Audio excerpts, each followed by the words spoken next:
नहीं ਜਿਹੜਾ ਜਿਹੜਾ ਇਹ ਦੀਪਕ ਟੀਨੂ ਵਾਲਾ ਕੇਸ ਆ ਉਹਦੀ ਜਿਹੜੀ ਗਰਲਫ੍ਰੈਂਡ ਸੀਗੀ ਉਹ ਪੰਜਾਬ ਪੁਲਿਸ ਨੇ ਅਰੈਸਟ ਕੀਤੀ ਆ।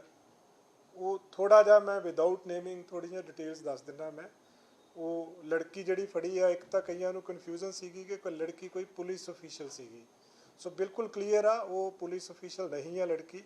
ਉਹਨੇ ਜਿਹੜਾ ਸੀ ਬੈਕਗਰਾਊਂਡ ਆ, ਉਹਨੇ ਮੇਕਅਪ ਆਰਟਿਸਟ ਦਾ ਕੋਰਸ ਕੀਤਾ ਕਿਸੇ ਜਗ੍ਹਾ ਤੋਂ, ਔਰ ਉਸ ਤੋਂ ਬਾਅਦ ਦੇ ਵਿੱਚ ਉਹ ਜ਼ੀਰਕਪੁਰ ਦੇ ਵਿੱਚ ਕਿਸੇ ਫਲੈਟ ਦੇ ਵਿੱਚ ਰਹਿ ਰਹੀ ਸੀਗੀ, ਔਰ ਜ਼ੀਰਕਪੁਰ ਦੇ ਵਿੱਚ। ਔਰ ਉਸ ਤੋਂ ਬਾਅਦ 'ਚ ਜਦੋਂ ਇਹ ਦੀਪਕ ਟੀਨੂ ਨਾਲ ਟੱਚ ਸੀਗੀ, ਜਿਸ ਦਿਨ ਇਹ ਅਬਸਕੌਂਡ ਕੀਤਾ ਹੈ ਉਸ ਦਿਨ ਇਸੇ ਲੜਕੀ ਨੂੰ ਹੀ ਮਿਲਿਆ ਸੀਗਾ। ਇਹ ਲੜਕੀ ਹੀ ਉਹਨੂੰ ਮਿਲੀ ਸੀਗੀ ਔਰ ਇਹਨਾਂ ਨੇ ਇਕੱਠੇ ਉੱਥੋਂ ਅਬਸਕੌਂਡ ਕੀਤਾ ਸੀਗਾ।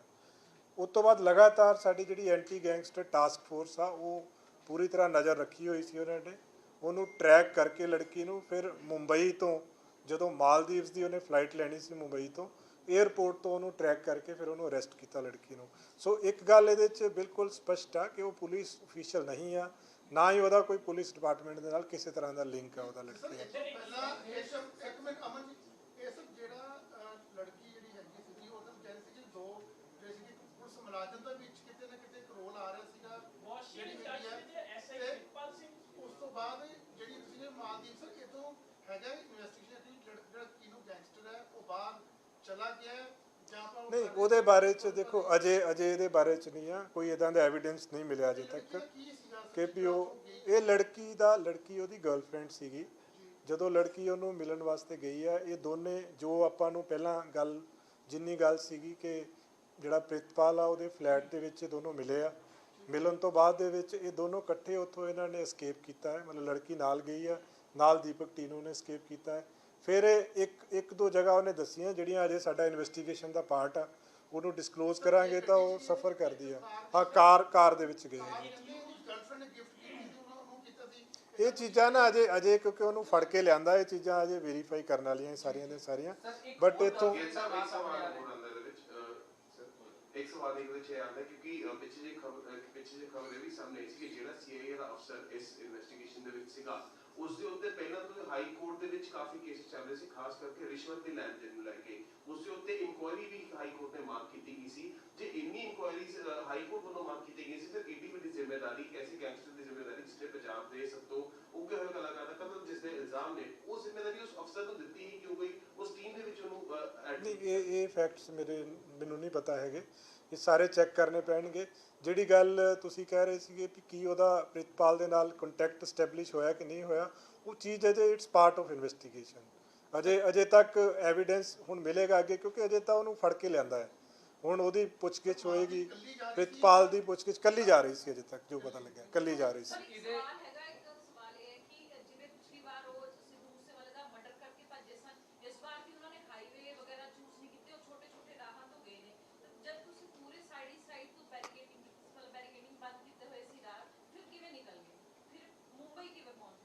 ਇਹ ਸਾਰਾ ਨਾ ਜੀ ਜਦੋਂ ਹੁਣ ਤਫਤੀਸ਼ ਚੱਲੇਗੀ, ਕਿਉਂਕਿ ਉਹ ਲੜਕੀ ਨੂੰ ਅਜੇ ਫੜਿਆ ਹੀ ਆ, ਉਹਦੀ ਪੁੱਛਗਿੱਛ ਹੋਏਗੀ। ਅਜੇ ਤਾਂ ਰੂਟ ਐਸਟੈਬਲਿਸ਼ ਕਰਨਾ ਹੈ ਜਿਹੜੀ AGTF ਇਨਵੈਸਟੀਗੇਸ਼ਨ ਕਰ ਰਹੀ ਆ, ਕਿਉਂਕਿ ਦੀਪਕ ਟੀਨੂ ਨੂੰ ਫੜਨ ਦੇ ਵਿੱਚ ਵੀ ਉਹਦੀ ਇਨਵੈਸਟੀਗੇਸ਼ਨ ਕਾਫੀ ਮਦਦ ਕਰੇਗੀ। ਜੋ ਉਹਦੇ ਤੋਂ ਫਰਦਰ ਇੰਟੈਰੋਗੇਸ਼ਨ ਹੋਏਗੀ, ਉਹਦੀ ਇਨਵੈਸਟੀਗੇਸ਼ਨ ਹੋਏਗੀ। ਸੋ ਇਹ ਸਾਰੀਆਂ ਚੀਜ਼ਾਂ ਜਿਹੜੇ ਸਾਰੇ ਪਹਿਲੂ ਆ ਉਹ ਪ੍ਰੋਪਰ ਇਨਵੈਸਟੀਗੇਟ ਕੀਤੇ ਜਾ ਰਹੇ ਆ। ਇਹਦੇ ਵਿੱਚ ਇੱਕ ਚੀਜ਼ ਹੈ, 2 ਮਿੰਟ, ਇਹਦੇ ਵਿੱਚ ਸਰ ਜਿੱਦਾਂ ਪਲੈਨਿੰਗ ਹੋਈ, ਕਿਉਂਕਿ ਸੇਮ ਡੇ ਤਾਂ ਭੱਜ ਨਹੀਂ ਗਿਆ, ਫਰਾਰ ਹੋ ਗਿਆ। ਇਸ ਤੋਂ ਪਹਿਲਾਂ ਸਾਰੀ ਕਿਉਂਕਿ ਕੁੜੀ ਇਹ ਵੀ ਕਹਿੰਦੀ ਨਜ਼ਰ ਆ ਰਹੀ ਕਿ ਲਗਾਤਾਰ ਫੋਨ ਤੇ ਗੱਲਬਾਤ ਕਰ ਰਿਹਾ ਸੀਗਾ। ਜਦ ਗੋਇੰਦਵਾਲ ਜੇਲ੍ਹ 'ਚ ਸੀਗਾ ਉਹਦੀ ਵੀ ਲਗਾਤਾਰ ਟੱਚ ਸੀਗਾ। ਦੀਪਕ ਟੀਨੂ ਕੋਲ ਉਸ ਵੇਲੇ ਵੀ ਮੌਜੂਦ ਸੀ ਮੋਬਾਈਲ ਫੋਨ ਜਦ ਪ੍ਰਿਤਪਾਲ ਨਾਲ ਸੀਗਾ। ਤਾਂ ਮਤਲਬ ਇਹ ਕਿਸ ਤਰ੍ਹਾਂ ਦਾ ਇਹਨਾਂ ਦਾ ਚੱਲ ਰਿਹਾ ਸੀਗਾ? ਦੇਖੋ ਜਦੋਂ ਆਪਾਂ ਮਾਨਸਾ ਦੀ ਗੱਲ ਕਰਦੇ ਹਾਂ, ਪ੍ਰਿਤਪਾਲ ਦੀ ਗੱਲ ਆਪਾਂ ਕਰ ਰਹੇ ਹਾਂ, ਉਹ ਤਾਂ ਉਹਦਾ ਕਨਾਈਮੈਂਸ ਸੀ। ਉਹ ਤਾਂ ਅਸੀਂ FIR ਦਰਜ ਕੀਤੀ ਉਹਦੇ ਖਿਲਾਫ, ਉਹਨੂੰ ਅਰੈਸਟ ਕੀਤਾ ਵਾ। ਪ੍ਰਾਈਮਾ ਫਸਾਈ ਤਾਂ ਵੀ ਬਿਲੀਵ ਕਿ ਵੀ ਉਹਦਾ ਕਨਾਈਮੈਂਸ ਸੀ। ਇਸ਼ੂ ਇਹ ਹੈ ਕਿ ਕੀ ਪ੍ਰਿਤਪਾਲ ਉਹ ਲੇਡੀ ਨਾਲ ਟੱਚ ਸੀਗਾ, ਨਹੀਂ ਟੱਚ ਸੀਗਾ, ਉਹ ਇਨਵੈਸਟੀਗੇਸ਼ਨ ਦਾ ਪਾਰਟ ਆ। ਇਨਵੈਸਟੀਗੇਸ਼ਨ ਚੱਲ ਰਹੀ ਆ। ਬਟ ਦੀਪਕ ਟੀਨੂ ਦਾ ਪ੍ਰਿਤਪਾਲ ਨਾਲ ਤਾਂ ਕਨਾਈਮੈਂਸ ਸੀ, ਤਦੇ ਹੀ ਉਹਨੂੰ ਘਰ ਲੈ ਕੇ ਗਿਆ, ਆਪਣੇ ਘਰ ਲਿਜਾ ਕੇ ਗਰਲਫ੍ਰੈਂਡ ਨਾਲ ਮਿਲਾਇਆ, ਉਸ ਤੋਂ ਬਾਅਦ ਦੌੜਿਆ। ਕਦੋਂ ਤੋਂ ਸੀਗਾ ਉਹ ਸਾਰਾ ਚੀਜ਼ਾਂ ਜਿਹੜੀਆਂ, ਕੋਈ ਕਈ ਚੀਜ਼ਾਂ ਨਾ ਇਨਵੈਸਟੀਗੇਸ਼ਨ ਦਾ ਪਾਰਟ ਹੁੰਦੀਆਂ ਹੈ। ਐਵੀਡੈਂਸ ਗੈਦਰ ਕਰਕੇ ਫਾਈਲ 'ਤੇ ਲਿਆ ਕੇ ਤੁਹਾਨੂੰ ਕਨਵਿਕਸ਼ਨ ਕਰਾਉਣ ਵਾਲੇ ਪਾਸੇ ਨੂੰ ਤੁਰਨਾ ਹੁੰਦਾ ਹੈ। ਹਰ ਚੀਜ਼ ਆਪਾਂ ਡਿਸਕਲੋਜ਼ ਕਈ ਵਾਰੀ ਕਿਸੇ ਸਟੇਜ ਦੇ ਉੱਤੇ ਨਹੀਂ ਕੀਤੀ ਜਾ ਸਕਦੀ, ਕਿਉਂਕਿ ਜਿਹੜਾ ਇਨਵੈਸਟੀਗੇਸ਼ਨ ਦਾ ਓਨਾ ਹੀ ਪਾਰਟ ਡਿਸਕਲੋਜ਼ ਕੀਤਾ ਜਾ ਸਕਦਾ ਜਿਹੜਾ ਬਹੁਤ ਜ਼ਰੂਰੀ ਹੈ ਐਂਡ ਜਿਹੜਾ ਕੇਸ ਨੂੰ ਅਫੈਕਟ ਨਹੀਂ ਕਰਦਾ। ਸੋ ਇਸ ਕੇਸ ਦੇ ਵਿੱਚ ਕਈ ਇੱਦਾਂ ਦੀਆਂ ਚੀਜ਼ਾਂ ਹੈਗੀਆਂ ਵਿਚ ਆਰ ਪਾਰਟ ਆਫ ਇਨਵੈਸਟੀਗੇਸ਼ਨ ਜਿਹਦੇ 'ਤੇ ਐਵੀਡੈਂਸ ਹੈਗਾ, ਬਟ ਕਿਉਂਕਿ ਇਟਸ ਅ ਜੁਡੀਸ਼ੀਅਲ ਪ੍ਰੋਸੈਸ ਦੇ ਵਿੱਚੋਂ ਦੀ ਗੁਜ਼ਰਨਾ ਹੈ, ਕਈ ਚੀਜ਼ਾਂ ਨਹੀਂ ਆਪਾਂ ਡਿਸਕਸ ਕਰ ਐਸਾ ਵੀ ਸਕਦੇ। ਕੁੜੀ ਦਾ ਹੋਰ ਨਾਂ ਸਾਹਮਣੇ ਆ ਗਿਆ, ਇੱਕ ਹੋਰ ਉਹਦੀ ਗਰਲਫ੍ਰੈਂਡ ਆ ਗਈ। ਉਹ ਅਜੇ ਇਟਸ ਮੀਡੀਆ ਦੇ ਵਿੱਚੋਂ ਹੀ ਆਏ, ਅਜੇ ਕੋਈ ਕਲੀਅਰ ਕੱਟ ਉਹਦਾ ਐਵੀਡੈਂਸ ਨਹੀਂ ਹੈਗਾ, ਉਹ ਚੀਜ਼ਾਂ ਸਾਰੀਆਂ ਵੈਰੀਫਾਈ ਕੀਤੀਆਂ ਜਾ ਰਹੀਆਂ। ਮੋਗਾ ਦਾ ਤੁਸੀਂ ਗੱਲ ਕੀਤੀ ਹੈ, ਮੋਗਾ ਔਰ ਤਰਨਤਾਰਨ ਦੋਨੋਂ ਥਾਵਾਂ ਤੇ ਰਿਕਵਰੀ ਹੋਈ ਹੈ, ਉਹਦਾ ਕਿੰਗ ਪਿਨ ਜਿਵੇਂ ਉਧਰ ਉਹਦਾ ਕਿੰਗ ਪਿਨ ਜਿਹੜਾ ਦੇਖੋ ਇਹਦੇ ਚ ਜਿਹੜਾ ਉਹਨਾਂ ਦਾ ਕਨੈਕਸ਼ਨ ਜੇਲ੍ਹਾਂ ਦੇ ਵਿੱਚ ਆ ਰਿਹਾ ਵੀ ਜੇਲ੍ਹ ਦੇ ਵਿੱਚ ਬੈਠ ਕੇ ਜਿਹੜਾ ਜੇਲ੍ਹ ਦਾ ਇਸ਼ੂ ਹੈ ਨਾ ਜੀ, ਉਹਦੇ ਤੇ ਹੁਣ ਦੇਖੋ ਜੇਲ੍ਹ ਦੇ ਵਿੱਚੋਂ ਜਦੋਂ ਆਪਾਂ ਕਹਿੰਦੇ ਕਿ ਰਿਕਵਰੀ ਹੋਈ ਐਂਡ ਉਹਦੇ 'ਚ ਜੇਲ੍ਹ ਦਾ ਕਨੈਕਸ਼ਨ ਨਜ਼ਰ ਆਇਆ, ਜੇਲ੍ਹ ਦੇ ਵਿੱਚੋਂ ਬੰਦਾ ਆਪਰੇਟ ਕਰ ਰਿਹਾ ਸੀਗਾ, ਇਹ ਸਾਰੀਆਂ ਚੀਜ਼ਾਂ ਦਿਸ ਇੰਡੀਕੇਟਸ ਕਿ ਆਪਾਂ ਪ੍ਰੋਐਕਟਿਵ ਹੋ ਕੇ ਬੰਦੇ ਫੜ ਰਹੇ ਹਾਂ। ਜੇ ਆਪਾਂ ਅੱਖਾਂ ਮੀਟੀਆਂ ਹੋਣ, ਆਪਾਂ ਨੂੰ ਪਤਾ ਨਾ ਹੋਵੇ ਜੇਲ੍ਹ 'ਚ ਕੀ ਹੋ ਰਿਹਾ, ਫਿਰ ਆਪਾਂ ਕਹੀਏ ਕਿ ਸਾਨੂੰ ਤਾਂ ਪਤਾ ਹੀ ਨਹੀਂ। ਹੁਣ ਤਾਂ ਕੱਲਾ ਬੰਦਾ ਕੱਲੇ ਬੰਦੇ ਤੇ ਉਹਦੀ ਐਕਟੀਵਿਟੀਜ਼ ਤੇ ਹਰ ਚੀਜ਼ ਤੇ ਨਜ਼ਰ ਰੱਖੀ ਜਾ ਰਹੀ। ਇਹਦੇ ਵਿੱਚ ਜਿਹੜਾ ਚਮਕੌਰ ਸਾਹਿਬ ਤੇ ਮੋਗਾ ਫੜਿਆ ਵਾ, ਇਹ ਕੰਟੀਨਿਊਟੀ 'ਚ ਹੀ ਆ। ਅਰਸ਼ ਡੱਲਾ ਜਿਹੜਾ ਇਹਦਾ main king pin Arsh Dalla ਹੈ। ਜਿਹੜੇ ਦੋ ਬੰਦੇ ਪਹਿਲਾਂ ਚਮਕੌਰ ਸਾਹਿਬ ਫੜੇ ਸੀਗੇ, ਉਹਨਾਂ ਤੋਂ ਹੀ ਲੀਡ ਮਿਲੀ ਸੀ, ਜਿਹਦੇ 'ਚ ਫਿਰ ਮੋਗਾ ਤੋਂ ਇੱਕ ਹਰਪ੍ਰੀਤ ਸਿੰਘ ਫੜਿਆ। ਤਰਨਤਾਰਨ ਵਾਲਾ ਜਿਹੜਾ ਉਹਦੇ ਵਿੱਚ ਲੰਡਾ ਰਿੰਦਾ ਇਹ ਬੰਦੇ ਜਿਹੜੇ ਨੇ ਇਹਦੇ ਕਿੰਗ ਪਿਨ ਨੇ। ਸੋ ਦੋ ਆਪਰੇਟਿਵਸ ਨੇ, ਕੁਝ ਉਸ ਏਰੀਆ 'ਚ ਸੀ ਫੜੇ, ਜਿਹੜੇ ਮੋਡਿਊਲਸ ਫੜੇ ਆ, ਜਿਹੜੇ ਰੂਰਲ ਦੇ ਵਿੱਚ ਤੇ ਤਰਨਤਾਰਨ 'ਚ ਫੜੇ ਆ, ਇੱਕ ਜਿਹੜਾ ਮੋਗਾ ਤੇ ਚਮਕੌਰ ਸਾਹਿਬ ਦੇ ਵਿੱਚ ਸਰ ਫੜਿਆ। ਅੱਜ ਦਾ ਬਠਿੰਡਾ ਤਲਵੰਡੀ ਸਾਬੋ ਰਾਮਾਮੰਡੀ ਦੇ ਲੋਕਾਂ ਨੇ ਪ੍ਰਦਰਸ਼ਨ ਕਰ ਰਹੇ ਹੁਣ ਵੀ ਬੈਠੇ ਹੈ, ਉਹ ਕਹਿੰਦੇ ਇੱਥੇ ਲਗਾਤਾਰ ਜਿਹੜੇ ਗੈਂਗਸਟਰ ਨੇ ਉਹ ਧਮਕੀਆਂ ਦੇ ਰਹੇ, ਲਗਾਤਾਰ ਥ੍ਰੈਟ ਕਾਲਸ ਆ ਰਹੀਆਂ ਤੇ ਹਾਲਾਂਕਿ ਮਨਪ੍ਰੀਤ ਬੰਨਾ ਦੇ ਵੀ ਇਸ ਤਰ੍ਹਾਂ ਦਾ ਕੇਸ ਆਇਆ ਸਾਹਮਣੇ, ਉਹਦੇ ਤੇ ਵੀ ਮਾਮਲਾ ਦਰਜ ਹੋਇਆ, ਲੇਕਿਨ ਉਹ ਕਹਿੰਦੇ ਇੱਥੇ ਲਾਅ ਐਂਡ ਆਰਡਰ ਨਹੀਂ ਹੈਗਾ, ਲੋਕੀ ਹੁਣ ਵੀ ਪ੍ਰਦਰਸ਼ਨ ਕਰ ਰਹੇ, ਪ੍ਰੋਟੈਸਟ ਕਰ ਰਹੇ। ਇਸ ਤਰ੍ਹਾਂ ਦੀ ਚੀਜ਼ਾਂ ਹੁਣ ਹੋ ਰਹੀ, ਲਗਾਤਾਰ ਜਿਹੜੇ ਕੰਟੀਨਿਊ ਥ੍ਰੈਟ ਕਾਲ ਆ ਰਹੀਆਂ, ਗੈਂਗਸਟਰ ਬੋਲ ਰਹੇ ਆ, ਮੈਂ ਜੇਲ੍ਹ 'ਚ ਬੋਲ ਰਿਹਾ, ਇਸ ਤਰ੍ਹਾਂ ਦੀ ਚੀਜ਼ਾਂ ਕਾਫੀ ਹੋ ਰਹੀਆਂ। ਦੇਖੋ ਜਿਹੜੀਆਂ ਐਕਸਟੋਰਸ਼ਨ ਕਾਲਸ ਆ ਨੇ, ਇਹਦੇ ਵਿੱਚ ਜਦੋਂ ਪਹਿਲਾਂ ਵੀ ਆਪਾਂ ਇੱਕ ਵਾਰੀ ਪੂਰਾ ਐਨਾਲਿਸਿਸ ਕੀਤਾ ਸੀ, ਬਹੁਤ ਸਾਰੀਆਂ ਫੇਕ ਨਿਕਲ ਰਹੀਆਂ ਉਹਦੇ 'ਚ ਮੈਂ ਇਹੀ ਰਿਕੁਐਸਟ ਕਰੂੰਗਾ, ਜਿਹਨੂੰ ਕਾਲ ਆਉਂਦੀ ਆ ਪੁਲਿਸ ਨੂੰ ਅਪਰੋਚ ਜ਼ਰੂਰ ਕਰੇ, ਤਾਂ ਕਿ ਆਪਾਂ ਸਟੈਬਲਿਸ਼ ਕਰ ਲਈਏ ਕਿ ਕੀ ਉਹ ਕਾਲ ਜਿਹੜੀ ਆ ਫੇਕ ਆ ਜਾਂ ਸਹੀ ਮੈਨੇ 'ਚ ਕਿਸੇ ਗੈਂਗਸਟਰ ਨੇ ਕੀਤੀ ਹੈ। ਜਿਹੜਾ ਪਿਛਲੀ ਵਾਰੀ ਆਪਾਂ ਐਨਾਲਿਸਿਸ ਕੀਤਾ ਸੀਗਾ, ਕਾਫੀ ਕਾਲਸ ਆਈਆਂ ਸੀ, ਜਿਹਦੇ 'ਚੋਂ ਮੈਜੋਰਿਟੀ ਕਾਲਸ ਜਿਹੜੀਆਂ ਸੀ ਫੇਕ ਕਾਲਸ ਨਿਕਲੀਆਂ ਸੀ। ਕੁਝ ਕਾਲਸ ਇੱਦਾਂ ਦੀਆਂ ਸੀਗੀਆਂ ਜਿਹਦੇ 'ਚ ਪੁਰਾਣੇ EMPLOYEES ਇਨਵੋਲਵ ਸੀਗੇ। ਲੁਧਿਆਣੇ ਦੇ ਵਿੱਚ ਇੱਕ ਕੇਸ ਫੜਿਆ ਸੀ, ਅੰਮ੍ਰਿਤਸਰ 'ਚ ਫੜਿਆ ਸੀ, ਉਹ 'ਚ ਕੁਝ EMPLOYEES ਇਨਵੋਲਵ ਸੀ। ਸੋ ਕਈ ਬੰਦੇ ਫੇਕ ਨਾਮ ਲੈ ਕੇ ਕਿ ਵੀ ਕਿਸੇ ਗੈਂਗਸਟਰ ਦਾ, ਕਿਸੇ ਟੈਰਰਿਸਟ ਦਾ, ਕਿਸੇ ਕ੍ਰਿਮੀਨਲ ਦਾ ਨਾਮ ਲੈ ਲਿਆ। ਸੋ ਉਹ ਚੀਜ਼ ਜਿਹੜੀ, ਜੇ ਕੋਈ ਲੋਕਾਂ ਦੇ ਇੱਦਾਂ ਦੇ ਗ੍ਰੀਵੈਂਸਿਸ ਹੈਗੇ ਆ, ਨੈਚੁਰਲੀ ਲੋਕਲ ਪੁਲਿਸ ਨੂੰ ਰਿਡਰੈਸ ਕਰੇਗੀ ਜੀ। ਜੇ ਕੋਈ ਧਰਨਾ ਕਿਸੇ ਨੇ ਦਿੱਤਾ ਹੈ, ਲੋਕਲ ਜਿਹੜੇ DSP ਨੇ, SSP ਨੇ, ਉਹਨਾਂ ਦਾ ਫਰਜ਼ ਬਣਦਾ ਉਹਨਾਂ ਨੂੰ ਸੁਣਨ ਔਰ ਉਹਨਾਂ ਦੇ ਗ੍ਰੀਵੈਂਸਿਸ ਨੂੰ ਰਿਡਰੈਸ ਕਰਨ।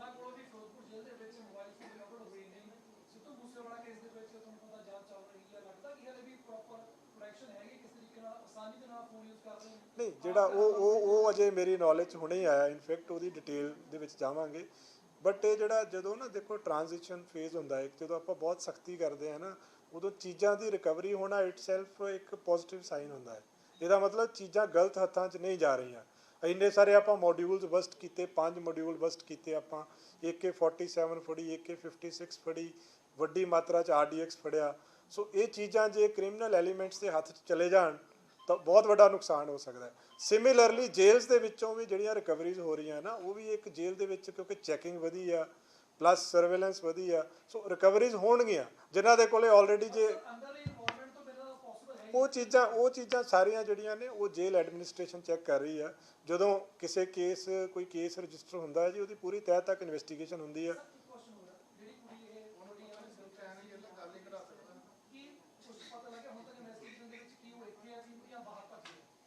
ਨਹੀਂ, ਇਹ ਅਜੇ ਨਹੀਂ ਪਤਾ ਜੀ, ਕੁਝ ਇੱਦਾਂ ਦੀ ਅਜੇ ਕੋਈ ਗੱਲ ਨਹੀਂ ਪਤਾ ਲੱਗੀ। ਤਦੇ ਮੈਂ ਕਹਿ ਰਿਹਾ ਇੱਦਾਂ ਦਾ ਕੋਈ ਐਵੀਡੈਂਸ ਅਜੇ ਨਹੀਂ ਮਿਲਿਆ ਕਿ ਉਹ ਬਾਹਰ ਗਿਆ ਹੈ, ਕਿਉਂਕਿ ਉਹ it's part of investigation. But ਬਹੁਤ ਅਸੀਂ ਹੋਪਫੁਲ ਹਾਂ ਕਿ ਜਲਦੀ ਫੜਿਆ ਜਾਏਗਾ ਉਹ।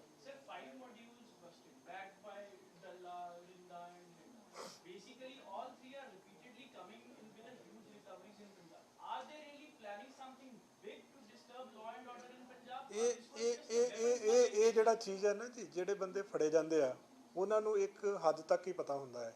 ਮਤਲਬ ਉਹਨਾਂ ਨੂੰ ਜੇ ਆਪਾਂ ਕਹੀਏ ਕਿ ਇੱਕ ਲਿੰਕੇਜ ਨੂੰ ਸਾਰੀ ਸਟੋਰੀ ਪਤਾ ਹੋਵੇ, ਕਿਉਂਕਿ ਵੈਪਨ ਕਿਤੇ ਸੁੱਟੇ ਜਾਂਦੇ ਆ, ਚੁੱਕ ਕੇ ਕੋਈ ਲਿਆਉਂਦਾ ਵਾ, ਕੰਸਾਈਨਮੈਂਟ ਕਿਸੇ ਨੂੰ ਦਿੱਤੀ ਜਾਂਦੀ ਆ। ਸੋ ਸਟੈਪ ਬਾਏ ਸਟੈਪ ਆ, ਬਟ ਇਹ ਪੋਜ਼ਿਟਿਵ ਸਾਈਨ ਆ ਕਿ ਅਸੀਂ ਪਹਿਲੇ ਦੂਜੇ ਸਟੈਪ ਤੇ ਹੀ ਫੜ ਰਹੇ ਹਾਂ ਸਾਰਿਆਂ ਨੂੰ। ਸੋ ਦੇ ਆਰ ਟਰਾਈਂਗ, ਪ੍ਰੋਬੇਬਲੀ ਇਹ ਨਹੀਂ ਰੀਜ਼ਨ ਨਹੀਂ ਪਤਾ ਅਜੇ ਕਿ ਕੀ ਆ, ਬਟ ਆਪਾਂ ਪ੍ਰੋਐਕਟਿਵ ਹੋ ਕੇ ਆਪਾਂ ਉਹਦੀ ਮਤਲਬ ਕਹਿ ਲਓ ਤੁਸੀਂ ਕਿ ਜੜ ਨੂੰ ਫੜਿਆ ਹੋਇਆ ਹੈ। ਸੋ ਟਰਾਈ ਕਰੀ ਜਾਂਦੇ ਆ, ਕੋਸ਼ਿਸ਼ ਕਰੀ ਜਾਂਦੇ ਆ ਜੀ, ਵੈਪਨਸ ਦੀ ਡਿਲੀਵਰੀ ਹੁੰਦੀ ਆ, ਜਿਹੜੇ ਬੰਦੇ ਫੜੀ ਜਾਂਦੇ ਆ ਨੈਚੁਰਲੀ ਉਹ ਲੱਕ ਟੁੱਟੀ ਜਾਂਦਾ ਉਹਨਾਂ ਦਾ ਜੀ ਉਹਦੇ ਨਾਲ। ਉਹ ਚੰਡੀਗੜ੍ਹ ਦੀ ਲੜਕੀ ਸੀ ਜਿਹੜੀ ਬੇਸਿਕਲੀ ਮੇਕਅਪ ਆਰਟਿਸਟ ਨਹੀਂ ਉਹਦਾ ਜਿਹੜਾ ਦੇਖੋ ਬੈਕਗ੍ਰਾਉਂਡ ਹੈ ਨਾ ਜੀ, ਉੱਥੇ ਜਿਹੜੀ ਗੈਂਗਸਟਰ ਨਾਲ ਜਦੋਂ ਇਹਦਾ ਕਨਫਰਮ ਹੈ ਕਿ ਇੱਥੋਂ ਗਈ ਹੈਗੀ ਜਿਹੜੀਆਂ ਦੋ ਨਾਲ ਗੱਲ ਕਰਦੇ ਆ ਉਹ ਨਾਲ ਸੀ ਟਿਲ ਡੇਟ ਕੱਲ ਤੱਕ ਨਾਲ ਸੀ, ਤੱਕ ਨਹੀਂ ਫੜੀ ਗਈ ਸੀ। ਨਹੀਂ ਇਹ ਚੀਜ਼ ਨਹੀਂ ਸਾਬਤ ਹੋਈ। ਜਿੱਥੇ ਤੱਕ ਉਹ ਇੱਕ ਸਟੇਜ ਤੱਕ ਪਹਿਲੇ ਦਿਨ ਨਾਲ ਸੀਗੀ, ਉਹ ਅਗਲੇ ਦਿਨ ਉਹਦੇ ਨਾਲ ਨਹੀਂ ਸੀਗੀ ਉਹ। ਸੋ ਉਹ ਚੀਜ਼ ਅਜੇ ਫਰਦਰ ਬਾਕੀ ਤਫਤੀਸ਼ ਚੱਲਦੀ ਪਈ ਉਹਦੇ ਤੇ। ਉਸ ਤੋਂ ਬਾਅਦ ਤੁਸੀਂ ਇਹ ਡਰੱਗਸ ਦੀ ਗੱਲ ਕੀਤੀ, ਅਵੇਲੇਬਿਲਟੀ ਆਫ ਡਰੱਗਸ ਦੀ ਜੇ ਆਪਾਂ ਗੱਲ ਕਰੀਏ ਤੇ ਬਹੁਤ ਸਾਰੇ ਲਾਸਟ ਕੁਝ ਡੇਜ਼ ਇਦਾਂ ਦੇ ਵੀਡੀਓ ਸਾਹਮਣੇ ਆਈਆਂ, ਆਮ ਬੰਦੇ ਨੂੰ ਇਹ ਲੱਗਦਾ ਕਿ ਡਰੱਗ ਤੇ ਬਹੁਤ ਈਜ਼ੀਲੀ ਅਵੇਲੇਬਲ ਹੈ ਹਜੇ ਵੀ ਸ਼ਾਇਦ ਮਾਰਕੀਟ। ਉਹਦੇ 'ਚ ਨਾ ਰਵਿੰਦਰ ਜੀ ਕਈ ਵਾਰੀ ਕੀ ਹੁੰਦਾ ਹੈ ਕਿ ਜਿਹੜੀ ਚੀਜ਼ ਸਿਲੈਕਟਿਵ ਚੀਜ਼ਾਂ ਦੇਖਣ 'ਚ ਮਿਲਦੀਆਂ ਕਈ ਏਰੀਆਜ਼ ਹੋਣਗੇ, ਅਜੇ ਵੀ ਕੁਝ ਏਰੀਆਜ਼ ਹੋਣਗੇ ਜਿੱਥੇ ਜਿੱਦਾਂ ਮੈਂ ਪਿਛਲੀ ਵਾਰੀ ਗਿਆ ਸੀ, ਜਦੋਂ ਜਿਵੇਂ ਅੰਮ੍ਰਿਤਸਰ ਦੀ ਵੀਡੀਓ ਆਈ ਸੀਗੀ ਉਸ ਏਰੀਆ 'ਚ ਕਾਫੀ ਸਟ੍ਰਿਕਟਨੈਸ ਹੋਈ, ਤਾਂ ਕੁਝ ਹੌਟ ਸਪੌਟਸ ਹੈਗੇ ਆ। ਪਰ ਵੀਡੀਓਜ਼ ਜਿਹੜੀਆਂ ਨੇ ਕਈ ਵਾਰੀ ਸਿਲੈਕਟਿਵ ਦਿਖਾਈਆਂ ਜਾਂਦੀਆਂ। ਇੱਕ ਦੋ ਵੀਡੀਓਜ਼ ਦਾ ਤਾਂ ਬਾਅਦ 'ਚ ਇਹ ਵੀ ਪਤਾ ਲੱਗਿਆ ਕਿ ਉਹ ਡਰੱਗ ਐਡਿਕਟ ਸੀ ਨਹੀਂ, ਰੀਜ਼ਨ ਕੋਈ ਹੋਰ ਸੀਗਾ। ਸੋ ਸਿਲੈਕਟਿਵ ਪਾਰਟ ਜਿਹੜਾ ਹੈ ਨਾ, ਜਦੋਂ ਤੱਕ ਗਰਾਊਂਡ ਤੇ ਜਾ ਕੇ ਨਾ ਪਤਾ ਲੱਗੇ ਆਪਾਂ ਨੂੰ, ਉਹ ਅਜੇ ਵੀ ਕਈ ਚੀਜ਼ਾਂ ਦੀ ਆਥੈਂਟਿਸਿਟੀ ਚੈੱਕ ਹੋਣ ਵਾਲੀ ਹੈ, ਕਈ videos the. But still I feel ਕਿ ਜਦੋਂ ਆਪਾਂ ਕਿਸੇ ਚੀਜ਼ ਦੇ ਖਿਲਾਫ ਕੈਂਪੇਨ ਚਲਾਉਂਦੇ ਆ ਤਾਂ ਲੋਕੀ ਇਨਫੋਰਮੇਸ਼ਨ ਸ਼ੇਅਰਿੰਗ ਜਿਹੜੀ ਹੈ ਵੱਧਦੀ ਹੈ ਹਮੇਸ਼ਾ ਆਪਸ ਦੇ ਵਿੱਚ ਵੀ। ਮਤਲਬ ਜਿੱਦਾਂ ਡਰੱਗਸ ਦੀ ਆਪਾਂ ਗੱਲ ਕਰਦੇ ਹਾਂ, ਤਾਂ ਜਦੋਂ ਆਪਾਂ ਡਰੱਗਸ ਦੀ ਪ੍ਰੈਸ ਕਾਨਫਰੰਸ ਕਰਦੇ ਹਾਂ, ਜਦੋਂ ਆਪਾਂ ਆਪਣੀਆਂ ਅਚੀਵਮੈਂਟਸ ਦਾ ਐਨਾਲਿਸਿਸ ਕਰਦੇ ਹਾਂ, ਤਾਂ ਉਸ ਤੋਂ ਬਾਅਦ ਦੇ ਵਿੱਚ ਵੀ ਕਈ ਵਾਰੀ ਇਨਫੋਰਮੇਸ਼ਨ ਬੜੀ ਮਤਲਬ ਅਗਰੈਸਿਵ ਤਰੀਕੇ ਨਾਲ ਸਾਡੇ ਨਾਲ ਵੀ ਸ਼ੇਅਰ ਕਰਦੇ ਆ ਸਾਰੇ। ਸੋ ਉਹਦਾ ਓਵਰਆਲ ਫਾਇਦਾ ਹੋ ਰਿਹਾ ਹੈ ਉਸ ਚੀਜ਼ ਦਾ। ਜਿੱਦਾਂ ਮੈਨੂੰ ਕਈ ਸ਼ਹਿਰਾਂ ਤੋਂ ਵੀਡੀਓਜ਼ ਆਈਆਂ ਜਿਹੜੀਆਂ ਕਿ ਮੀਡੀਆ 'ਚ ਵੀ ਨਹੀਂ ਆਈਆਂ ਹੋਣਗੀਆਂ, ਜਾਂ ਕਈ ਥਾਵਾਂ ਤੋਂ ਇਨਫੋਰਮੇਸ਼ਨ ਆਈ ਆ ਜਿਹੜੀ ਕੰਸਰਨਡ ਆਫਿਸਰਸ ਨਾਲ ਸ਼ੇਅਰ ਕੀਤੀ ਆ, ਔਰ ਉਹਨਾਂ ਏਰੀਆ ਦੇ ਵਿੱਚ ਫਰਕ ਵੀ ਪਿਆ ਵਾ।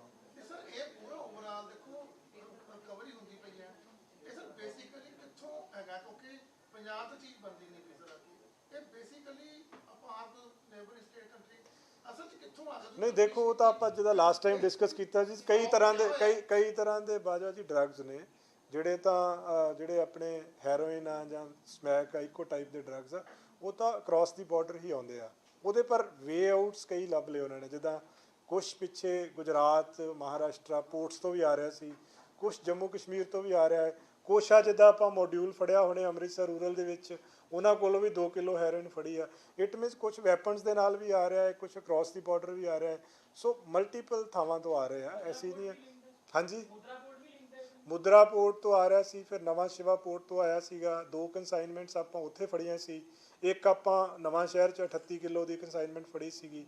ਸੋ ਮਲਟੀਪਲ ਰੂਟਸ ਆ ਜਿਹੜੇ ਤੇ ਹੈਰੋਇਨ ਐਂਡ ਸਮੈਕ ਵਰਗੇ ਡਰੱਗਸ ਆ, ਇਹ ਤਾਂ ਅਕ੍ਰੋਸ ਦੀ ਬਾਰਡਰ ਹੀ ਆ ਰਿਹਾ। Sir drones specifically for drugs use ਦੋਨੇ ਕੰਮਾਂ ਵਾਸਤੇ ਹਾਂ, ਸਿਰਫ ਡਰੱਗਸ ਵਾਸਤੇ ਵੀ ਹੋ ਰਿਹਾ, ਵੈਪਨਸ ਵਾਸਤੇ ਵੀ ਹੋ ਰਿਹਾ, ਔਰ ਜੁਆਇੰਟਲੀ ਵੀ ਹੋ ਰਿਹਾ, ਤਿੰਨੇ ਕੰਮਾਂ ਵਾਸਤੇ ਹੋ ਰਿਹਾ। ਸਰ ਜੇਲ੍ਹ ਤੁਸੀਂ ਲਗਾਤਾਰ ਕਹਿ ਰਹੇ ਹੋ, ਜੇਲ੍ਹਾਂ 'ਚ ਲਗਾਤਾਰ ਇਸ ਤਰ੍ਹਾਂ ਦੀ ਚੀਜ਼ਾਂ ਆ ਰਹੀਆਂ। ਜਿਹੜੀ ਇੰਟੈਲੀਜੈਂਸ ਹੈ ਜਾਂ ਫਿਰ ਏਜੰਸੀਜ਼ ਹੈ, ਉਹਨਾਂ ਦੀ ਇੱਕ ਰਿਪੋਰਟ ਤਿਆਰ ਹੋਈ ਹੈ ਕਿ ਜਿਹਦੇ ਵਿੱਚ ਦੱਸਿਆ ਕਿ ਜਿਹੜੇ ਵੀ ਜੇਲ੍ਹਾਂ 'ਚ ਬੰਦ ਪਾਕਿਸਤਾਨੀ ਜਿਹੜੇ ਕੈਦੀ ਉਹ ਵੀ ਮੋਬਾਈਲ ਯੂਜ਼ ਕਰ ਰਹੇ, WhatsApp ਕਾਲਿੰਗ ਹੁੰਦੀ ਹੈ ਜਿਹੜੇ ਉੱਥੇ ਦੇ ਜਿਹੜੇ ਵੀ, ਤੇ ਉਹ ਜਿਹੜੇ ਬੈਰਕ ਹੈ ਉਹ ਵੀ ਨਾਲ ਰੱਖਿਆ ਹੋਇਆ, ਜਿਹੜੇ ਵੀ ਇੱਥੇ ਦੇ ਗੈਂਗਸਟਰ ਨੇ ਜਾਂ ਛੋਟੇ ਮੋਟੇ ਅਪਰਾਧੀ ਹੈ, ਤਾਂ ਉਹਨਾਂ ਦੀ ਜਿਹੜੀ ਨਜ਼ਦੀਕੀਆਂ ਉਹ बढ़ रही है। ये भी बहुत एक बड़ा कारण है। ਇਹਦੇ ਬਾਰੇ ਕੋਈ ਆਥੈਂਟਿਕ ਇਹੋ ਜਿਹੀ ਇਨਫੋਰਮੇਸ਼ਨ ਨਹੀਂ ਹੈਗੀ। ਇਹ ਵੀ ਕੁਝ ਰਿਪੋਰਟਸ ਹੀ ਮੈਂ ਦੇਖ ਰਿਹਾ ਸੀਗਾ, ਬਟ ਇੱਦਾਂ ਦੀ ਕੋਈ ਗਰਾਊਂਡ ਲੈਵਲ ਤੋਂ ਆਥੈਂਟਿਕ ਨਹੀਂ ਹੈਗੀ ਕਿ ਇਕੱਠੇ ਰੱਖਿਆ ਹੋਇਆ ਹੈ ਜਾਂ ਅਲੱਗ ਰੱਖਿਆ ਹੋਇਆ। ਉਹ ਚੀਜ਼ ਜਿਹੜੀ ਆ ਉਹ ਮਤਲਬ ਪ੍ਰਿਜ਼ਨ ਡਿਪਾਰਟਮੈਂਟ ਨਾਲ ਕ੍ਰਾਸ ਚੈੱਕ ਕਰਕੇ ਕੀਤੀ ਜਾ ਸਕਦੀ, ਪਰ ਜਿੱਥੇ ਕੋਈ ਰੈਮੀਡੀਅਲ ਮੈਜਰਸ ਲੈਣ ਦੀ ਜ਼ਰੂਰਤ ਹੋਏਗੀ ਉਹ ਤੁਰੰਤ ਲਏ ਜਾਣਗੇ ਉਹਦੇ ਵਿੱਚ। ਸਰ ਕਿਉਂਕਿ ਸਰ ਜੇਲ੍ਹਾਂ 'ਚ ਹੁਣ ਲਗਾਤਾਰ ਇਸ ਤਰ੍ਹਾਂ ਦੀ ਚੀਜ਼ਾਂ ਆ ਰਹੀਆਂ, ਚਾਹੇ ਦੀਪਕ ਕੀਨੂ ਦਾ ਇਸ਼ੂ ਹੋਵੇ, ਚਾਹੇ ਸਿਰਾਜ ਮਿੰਟੂ, ਮਨਪ੍ਰੀਤ ਮੰਨਾ, ਸਿੱਧੂ ਮੂਸੇਵਾਲਾ ਮਰਡਰ, ਕਈ ਚੀਜ਼ਾਂ ਦੇ ਵਿੱਚ ਹੁਣ ਲਗਾਤਾਰ ਕੰਟੀਨਿਊ ਇਹੀ ਗੱਲ ਆ ਰਹੀ ਹੈ ਕਿ ਜੇਲ੍ਹਾਂ 'ਚ ਜਿਹੜੇ ਹੈ ਉਹ ਮੋਬਾਈਲ ਕੰਟੀਨਿਊ ਯੂਜ਼ ਹੋ ਰਹੇ। ਪ੍ਰੀਵਿਤ ਫੌਜੀ ਤੇ ਦੀਪਕ ਕੀਨੂ 20 ਦਿਨ ਪਹਿਲਾਂ ਵੀ ਉਹਨਾਂ ਤੋਂ ਰਿਕਵਰ ਹੋਈ ਸੀ 4 ਮੋਬਾਈਲ, ਮਾਮਲਾ ਵੀ ਦਰਜ ਹੋਇਆ ਸੀਗਾ ਗੋਇੰਦਵਾਲ ਜੇਲ੍ਹ 'ਚ। ਹੁਣ ਇਸ ਤਰ੍ਹਾਂ ਦੀ ਜਿਹੜੀ ਪਲੈਨਿੰਗ ਹੋਈ ਹੈ ਸਾਰੀ ਹੋਈ ਹੈ, ਦੀਪਕ ਕੀਨੂ ਫਰਾਰ ਹੋਇਆ, ਵੱਡੀ ਗੱਲ ਹੈ ਸਰ ਪੰਜਾਬ ਪੁਲਿਸ ਇਹਦੇ ਵਿੱਚ, ਤਾਂ ਫਿਰ ਹੁਣ ਕਿਸ ਤਰ੍ਹਾਂ ਦੀ ਹੋਰ ਕੁਝ ਲੈਟਰ ਦੇਖੋ ਜੇਲ੍ਸ ਦੀ ਜਦੋਂ ਆਪਾਂ ਗੱਲ ਕੀਤੀ, ਜਿੱਦਾਂ ਬਠਿੰਡਾ ਜੇਲ੍ਹ ਦੇ ਵਿੱਚ ਉਹਨੂੰ ਇੱਕ ਅਲੱਗ ਕਰਕੇ ਜੈਮਰ ਲਗਾਏ ਗਏ ਆ। ਸੋ ਸਿਮਿਲਰਲੀ ਸਾਰੀਆਂ ਜੇਲ੍ਸ ਨੂੰ ਦੇਖਿਆ ਜਾ ਰਿਹਾ, ਉਹਦੇ ਤੇ ਵਰਕਆਊਟ ਕੀਤਾ ਜਾ ਰਿਹਾ ਕਿ ਕਿਸ ਤਰੀਕੇ ਦੇ ਨਾਲ ਇਸ ਚੀਜ਼ ਦੇ ਉੱਤੇ ਨੱਥੇਲ ਪਾਈ ਜਾਵੇ, ਜਿਹੜਾ ਇਹ ਜੇਲ੍ਸ ਦੇ ਵਿੱਚੋਂ ਮੋਬਾਈਲ ਬਾਰ-ਬਾਰ ਜਿਹੜੇ ਯੂਜ਼ ਹੋ ਰਹੇ ਆ। ਸੋ ਉਸ 'ਤੇ ਵਰਕਆਊਟ ਕੀਤਾ ਜਾ ਰਿਹਾ ਆਲਰੇਡੀ। ਜਿੱਦਾਂ ਬਠਿੰਡਾ ਜੇਲ੍ਹ 'ਚ ਜੈਮਰ ਲੱਗੇ ਆ, ਹੋਰ ਵੀ ਪ੍ਰਪੋਜ਼ਲ ਹੈ, ਕਾਫੀ ਲੰਬਾ ਚੌੜਾ ਹੈਗਾ। ਸੋ ਇਹ ਜਲਦੀ ਇਹ ਜਿਹੜੀ ਪ੍ਰੋਬਲਮ ਆ ਇਹਨੂੰ ਵੀ ਟੈਕਲ ਜਲਦੀ ਕਰ ਲਿਆ ਜਾਏਗਾ, ਕਿਉਂਕਿ ਪਹਿਲਾ ਆਪਣਾ ਕੰਮ ਆ ਕਿ ਜਿੰਨੇ ਵੀ ਬੰਦੇ ਇੱਦਾਂ ਦੇ ਟੈਰਰਿਸਟਸ ਆ, ਗੈਂਗਸਟਰਸ ਆ, ਜਿਹੜੇ ਕ੍ਰਿਮੀਨਲ ਐਲੀਮੈਂਟਸ ਆ, ਇਹ ਹੁਣ ਤੁਸੀਂ ਜਿੱਦਾਂ ਮੈਂ ਦਾਅਵਾ ਬੜੇ ਚੰਗੇ ਤਰੀਕੇ ਨਾਲ ਕਰਦਾ ਕਿ ਤੁਸੀਂ ਜਨਰਲ ਗਰਾਊਂਡ ਤੋਂ ਪੁੱਛੋ ਜਾ ਕੇ। ਜਿੱਦਾਂ ਅੰਮ੍ਰਿਤਸਰ ਦੇ ਵਿੱਚ ਮੈਂ ਕਿਸੇ ਡਾਕਟਰ ਦੇ ਨਾਲ ਗੱਲ ਕਰ ਰਿਹਾ ਸੀ, ਕੋਈ ਪ੍ਰੋਮੀਨੈਂਟ ਹਸਪੀਟਲ ਦਾ ਡਾਕਟਰ ਆ, ਉਹ ਮੈਨੂੰ ਇਹ ਕਹਿ ਰਹੇ ਸੀ ਵੀ ਜਿੱਦਾਂ ਗੋਲੀ ਦੇ ਕੇਸ ਪਹਿਲਾਂ ਆਉਂਦੇ ਹੁੰਦੇ ਸੀ, ਉਹਦੇ ਵਿੱਚ ਬਹੁਤ ਜ਼ਿਆਦਾ ਮਤਲਬ ਡਾਊਨਫਾਲ ਹੋਈ ਆ। ਜਿਹੜੇ ਕੋਈ ਨਿੱਜੀ ਲੜਾਈ ਝਗੜੇ ਦੇ ਕੇਸ ਤਾਂ ਕਦੀ ਆ ਜਾਂਦੇ ਆ, ਪਰ ਕ੍ਰਾਈਮ ਨਾਲ ਰਿਲੇਟਡ, ਕੋਈ ਗੈਂਗਸਟਰ ਨਾਲ ਰਿਲੇਟਡ, ਕੋਈ ਕ੍ਰਿਮੀਨਲ ਐਲੀਮੈਂਟਸ ਨੇ ਕਿਸੇ ਨੂੰ ਗੋਲੀ ਮਾਰਤੀ ਹੋਵੇ। ਮੈਂ ਅੰਮ੍ਰਿਤਸਰ ਦਾ ਬੜਾ ਪ੍ਰੋਮੀਨੈਂਟ ਹਸਪੀਟਲ ਆ, ਉੱਥੋਂ ਦੇ ਡਾਕਟਰ ਦੀ ਗੱਲ ਕਰ ਰਿਹਾ। ਸੋ ਉਹ ਕਹਿੰਦੇ ਮਲਟੀਪਲ ਮਤਲਬ ਬਹੁਤ ਜ਼ਿਆਦਾ ਘਟ ਗਏ ਆ ਅੱਗੇ ਨਾਲੋਂ। ਸੋ ਇਟ ਮੀਨਸ ਕਿ ਗਰਾਊਂਡ ਲੈਵਲ 'ਤੇ ਜਿਹੜੀ ਇਹ ਸਖਤੀ ਹੋਈ ਆ ਟੈਰਰਿਸਟ ਦੇ ਖਿਲਾਫ, ਗੈਂਗਸਟਰਸ ਦੇ ਖਿਲਾਫ, ਉਹ ਪਹਿਲਾਂ ਤਾਂ ਇੱਥੋਂ ਹੀ ਪਤਾ ਲੱਗਦਾ ਨਾ, ਬੰਦਿਆਂ 'ਤੇ ਗੋਲੀ ਲੱਗ ਕਿੰਨਿਆਂ ਦੇ ਰਹੀ ਆ, ਹਸਪੀਟਲ ਕਿੰਨੇ ਜਾ ਰਹੇ ਆ, ਕਿੰਨੇ ਇੰਸੀਡੈਂਟਸ ਹੋ ਰਹੇ ਆ। ਸੋ ਤੁਹਾਨੂੰ FIR ਤੋਂ ਪਤਾ ਲੱਗਦਾ ਹੈ ਜਾਂ ਹਸਪੀਟਲ ਦੇ ਰਿਕਾਰਡ ਤੋਂ ਪਤਾ ਲੱਗਦਾ ਹੈ। ਸੋ ਮਿਨੀਮਾਈਜ਼ ਹੋਏ ਆ ਕਾਫੀ। ਸਾਰੇ ਬੜੇ ਚਿੰਤਤ ਨੇ ਜੀ, ਦੀਪਕ ਹੈ ਕਿੱਥੇ? ਉਹ ਜਲਦੀ ਆ ਜਾਏਗਾ, ਚਿੰਤਾ ਨਾ ਕਰੋ ਜੀ। ਸਰ ਇੱਕ RPG ਅਟੈਕ ਮਾਮਲੇ ਜਿਹੜੇ ਦਿੱਲੀ ਦੇ ਸਪੈਸ਼ਲ ਸੈੱਲ ਨੇ ਫੜਿਆ, ਉਹਨੂੰ ਲੈ ਕੇ ਆ ਰਹੀ ਸਰ? ਹਾਂ, ਉਹ ਕਰ ਰਹੇ ਜੀ। ਉਹ ਸਾਡਾ ਇੰਟਰਨਲ ਸਿਕਿਉਰਿਟੀ ਵਿੰਗ ਜਿਹੜਾ ਹੈ ਉਹ ਆਲਰੇਡੀ ਉਹਨਾਂ ਦੇ ਨਾਲ ਟੱਚ 'ਚ ਆ, ਔਰ ਉਹ ਲਿਆ ਰਹੇ ਜਲਦੀ। ਜਿਹਨਾਂ ਦੇ ਵਿੱਚ ਮੋਬਾਈਲ ਫੜੇ ਜਾ ਰਹੇ ਨੇ, ਬੜੀ ਵਧੀਆ ਪ੍ਰਾਪਤੀ ਹੈ ਜੀ, ਤੇ ਪਰ ਜਿਹਨਾਂ ਦੇ ਨਾਮ ਤੇ ਸਿਮ ਹੁੰਦੇ ਆ, ਉਹਨਾਂ ਦੇ ਨਾਮ ਤੇ ਵੀ FIR ਹੁੰਦੀ ਆ ਕਿੰਨੇ? ਸਤਾਰ ਸਾਹਿਬ, ਉਹੀ ਮੈਂ ਕਹਿ ਰਿਹਾ, ਹਰ ਚੀਜ਼ ਜਿਹੜੀ ਹੈ ਨਾ, ਉਹ ਕਈ ਚੀਜ਼ਾਂ ਇਨਵੈਸਟੀਗੇਸ਼ਨ ਦਾ ਪਾਰਟ ਹੁੰਦੀਆਂ ਹੈ।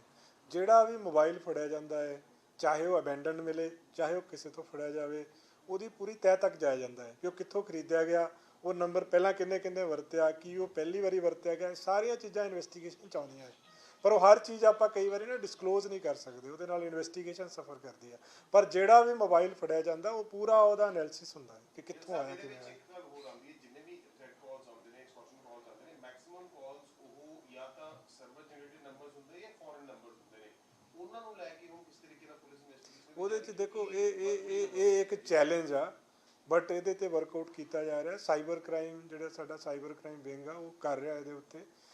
ਤਦੇ ਮੈਂ ਕਹਿ ਰਿਹਾ, ਮੈਕਸੀਮਮ ਲੋਕਾਂ ਨੂੰ ਆਪਣੀ ਕੰਪਲੇਂਟ ਦੱਸਣੀ ਚਾਹੀਦੀ ਆ ਕੇ।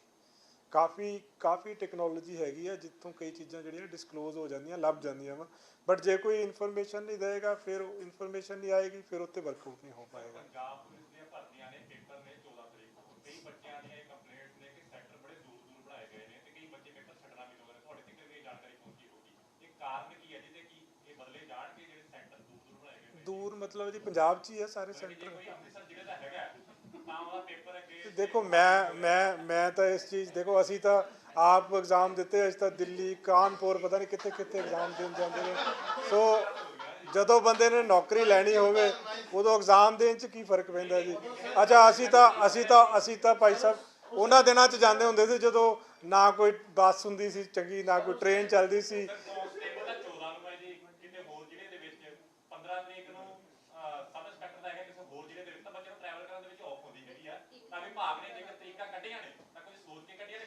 ਨਹੀਂ, ਸੋਚ ਕੇ ਕੱਢੀਆਂ ਨੇ ਜੀ, ਤਦੇ ਗੈਪ ਪਾਇਆ ਉਹਦੇ ਵਿੱਚ ਕਿ ਜੇ ਇੱਕ ਜਗ੍ਹਾ ਤੇ ਨਹੀਂ, ਮੈਜੋਰਿਟੀ ਦੇਖੋ, ਮੈਜੋਰਿਟੀ ਦੇ ਸੈਂਟਰ ਜਿਹੜੇ ਨੇ ਉਹ ਆਸ-ਪਾਸ ਹੀ ਆ। ਸਰ ਵੈਸੇ ਬੜਾ ਕਿ ਬੜੀ ਗੱਲ ਹੈ, ਪੰਜਾਬ 'ਚ ਲੋਕੀ ਇਹ ਦੇਖ ਰਹੇ ਪੇਪਰਾਂ ਨੂੰ ਲੈ ਕੇ ਤੇ ਚੱਲ ਰਹੀ ਦਿੱਕਤ ਆ ਕਿ ਸੈਂਟਰ ਸੀ, ਚਲੋ ਹੈਗਾ, ਲੇਕਿਨ ਥੋੜਾ ਜਿਹਾ ਇਹ ਹੈਗਾ ਵੀ ਜਿਹੜੇ ਬੱਚੇ ਨੂੰ ਪਹਿਲਾਂ ਉਹ ਸੈਂਟਰ ਇਹੋ ਠੀਕ ਹੈ, ਪਟਿਆਲੇ ਵਾਲੇ ਨੂੰ ਕਿਤੇ ਕਪੂਰਥਲੇ ਜਾਣਾ ਪੈ ਰਿਹਾ, ਇਦਾਂ ਹੈਗਾ ਸਿਸਟਮ ਬਣਿਆ। ਨਹੀਂ, ਦੇਖੋ ਉਹਦੇ 'ਚ ਪਤਾ ਕੀ ਹੈ ਜੀ, ਮੈਜੋਰਿਟੀ ਜਿਹੜਾ ਹੈਗਾ ਹੈ, ਜਿੱਥੇ ਬੰਦੇ ਦਾ ਸੈਂਟਰ ਪਹਿਲਾਂ ਬਣਿਆ ਸੀ, ਜ਼ਿਆਦਾਤਰ ਦਾ ਉੱਥੇ ਰੱਖਿਆ ਗਿਆ ਹੈ। ਜਿੱਥੇ ਅਵੇਲੇਬਿਲਿਟੀ ਨਹੀਂ ਸੀ ਕਿਸੇ ਕਾਰਨ ਕਰਕੇ, ਉੱਥੇ ਹੀ ਚੇਂਜ ਕੀਤਾ ਗਿਆ ਹੈ।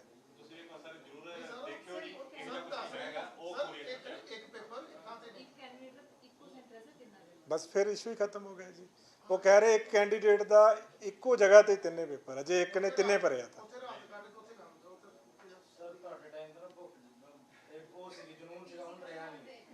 ਨਹੀਂ, ਪੁਲਿਸ 'ਚ ਭਰਤੀ ਹੋਣਾ ਤਾਂ ਜਨੂਨ ਤਾਂ ਚਾਹੀਦਾ ਹੈ ਜੀ ਉਹਦੇ ਵਾਸਤੇ। ਮੈਂ PMT ਦੀ ਗੱਲ ਕਰ ਰਿਹਾ ਹਾਂ। ਜਦੋਂ PMT ਦਾ ਪੇਪਰ ਦਿੰਦੇ ਸੀਗੇ ਤਾਂ ਇੱਕ ਪੇਪਰ ਚੰਡੀਗੜ੍ਹ, ਇੱਕ ਪੇਪਰ ਕਾਨਪੁਰ, ਇੱਕ ਪੇਪਰ ਜਿਪਮਰ ਦਾ ਪਤਾ ਨਹੀਂ ਪੌਂਡੀਚੇਰੀ ਹੁੰਦਾ ਸੀਗਾ। ਸੋ ਕਿੱਥੇ ਜਾ ਕੇ ਨਹੀਂ ਬੰਦਾ ਐਗਜ਼ਾਮ ਦਿੰਦਾ ਜੀ।